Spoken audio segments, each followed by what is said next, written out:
यहाँ पर ये पेड़ है कदम्ब वृक्ष, उसके ऊपर हनी का 30 हनी कोम्ब इतना फूल है, उसे हमेशा हनी गिरते रहते हैं।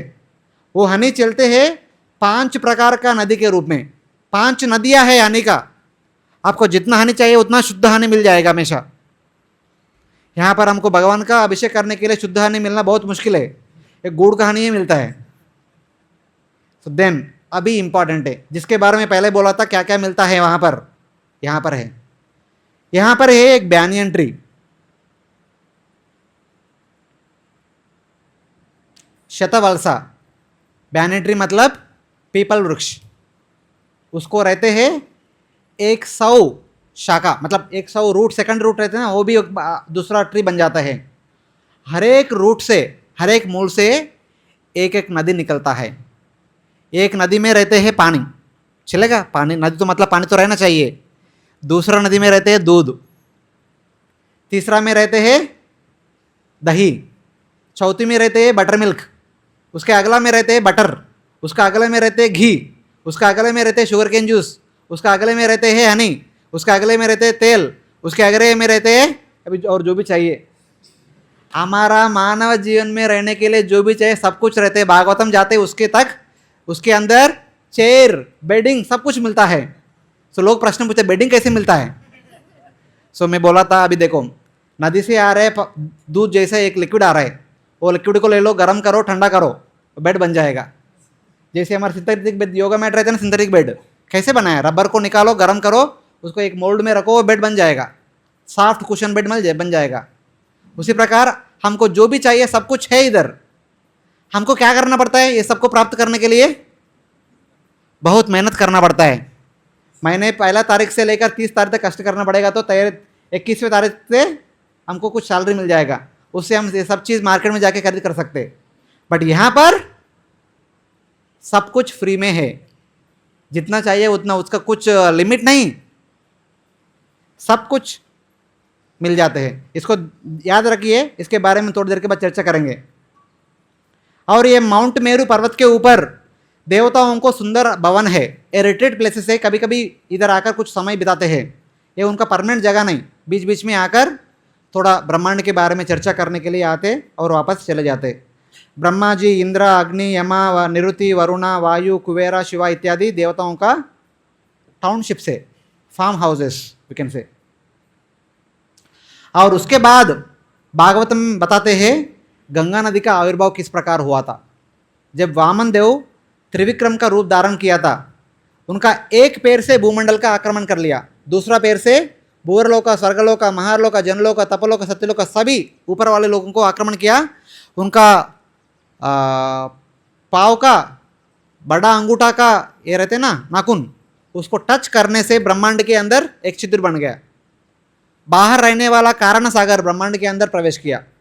वो कारण सागर सत्यलोका, जनलोका, तपलोका, महरलोका, ध्रुवलोका पार करते हुए सप्तऋषि मंडल, स्वर्गलोका, भूवरलोका पार करते हुए माउंट मेरू के ऊपर तक आ गया।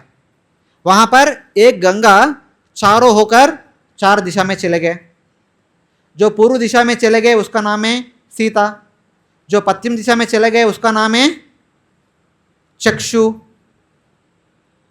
वो नीचे जाते हुए पूरा जम्बू द्वीप को कवर करते हुए लवण समुद्र में मिल जाते हैं। जो उत्तर दिशा में है उसका नाम है भद्रा, जो दक्षिण दिशा में उसका नाम है अलकनंदा। अलकनंदा को नाम तो सुना होगा। सो इस प्रकार गंगा आते हुए ब्रह्मा जी का टाउनशिप में चारों दिशा में चला जाकर माउंट मेरू से नीचे जम्बूद्वीप के ऊपर गिर जाते हैं। इस प्रकार सो ये अलग अलग पर्वत अलग अलग वर्षों के ऊपर जाते हुए सब जगह पर गंगा का कोई तो कोई शाखा विद्यमान है। सो जो भारतवर्ष में लाने वाला शाखा का नाम है अलकनंदा। सो यहाँ पर श्रीमद् भागवतम में सुखदेव गोस्वामी बताते हैं जम्बूद्वीप में पूरा 9 वर्ष है। 9 वर्ष में से इलावृत वर्ष में रहने वाला संपत्ति के बारे में वर्णन किया था। जिस प्रकार का संपत्ति इलावृत वर्ष में है उसी प्रकार का संपत्ति भारतवर्ष छोड़कर अन्य 8 वर्षों में रहते हैं। सेम प्रकार हर वर्ष में उसी प्रकार नदी के द्वारा आपको जो चाहिए सब कुछ मिल जाते हैं। उसी प्रकार बाहर रहने वाला 6 द्वीप था ना, प्लुष्क द्वीप, प्लक्ष द्वीपा, सालमली द्वीपा, कुश द्वीपा, शाखा द्वीपा, पुष्कर द्वीपा, उनमें भी रहने वाला नदियों के द्वारा उनको जो जो चाहिए सब कुछ नदी के द्वारा मिल जाते हैं। इसलिए ये 8 वर्ष तथा बचा हुआ 6 द्वीप को नाम है भौम स्वर्ग। स्वर्ग में किसी को कुछ प्रयास करने का जरूरत नहीं, जो भी चाहिए मिल जाते हैं नदी के रूप में।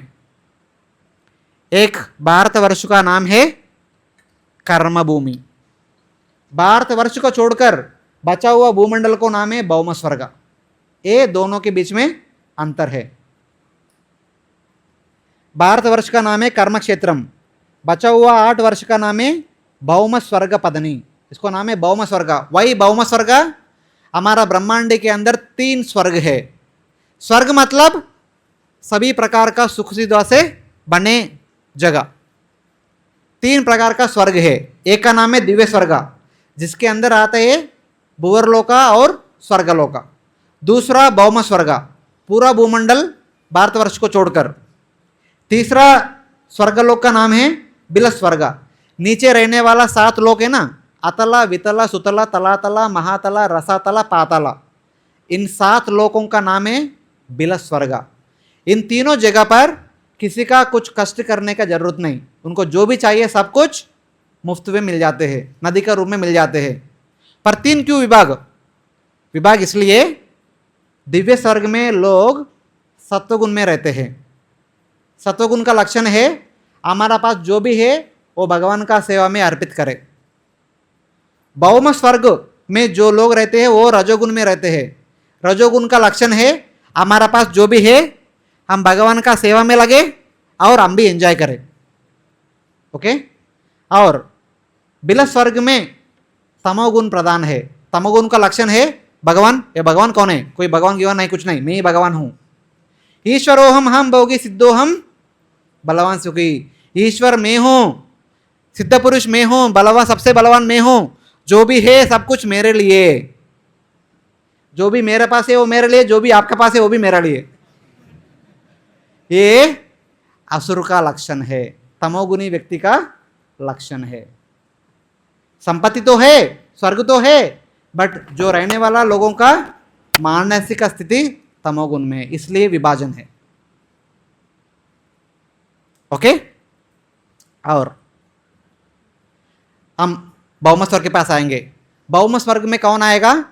जो भी व्यक्ति पुण्य करेंगे, पुण्य के हिसाब से स्वर्ग में जाएंगे, पहले दिव्य स्वर्ग में जाएंगे, वहां पर 90% पुण्य खर्च कर लेंगे, बचा हुआ 10% पुण्य से जन्म लेंगे भौम स्वर्ग में, और वहां पर 9% खर्च कर लेंगे, बचा हुआ 1% से जन्म लेंगे भारतवर्ष में।